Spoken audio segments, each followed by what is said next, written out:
So this morning I got up, opened the window, perfect weather for a long bike ride, got all dressed up, looked pretty awesome, and then I had the epiphany that it's actually better weather for a cocktail. So originally I was going to go with a gin and tonic, the perfect spring and summer cocktail, but then I remembered that awesome fever tree stuff is the exact reason I can't remember the first month of lockdowns. So instead today we're going with the Sippin man's cocktail, the Trinidad Sour.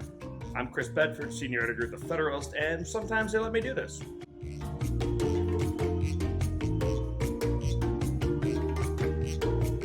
Now, you've never heard of anything like this, okay? Because it's got your whiskey, it's got your Orgeat syrup, that kind of stuff from the Chinese restaurants, lemon, kind of the classics.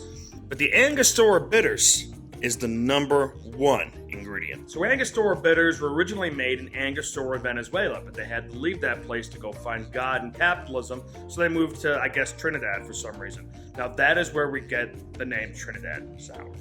Orgeat syrup, kind of a pain in the butt to find. They actually sell it at my fancy grocery store that they put in. I mean, it used to be Unsafe Safeway, now it's Super Safeway. They got oysters, it's pretty wild. White people love it. The best whiskey to use is a rye whiskey. A little bit of sweetness, a little bit of spice, and I'm going with Catoctin Creek out of Virginia, which is phenomenal. And for my lemon, I selected a lemon. Most cocktails only call for like a dash or two of Angostura. So, I mean, you really gotta work this sucker. After 1.5 ounces of that, it's a half ounce of that almond-flavored Orgeat.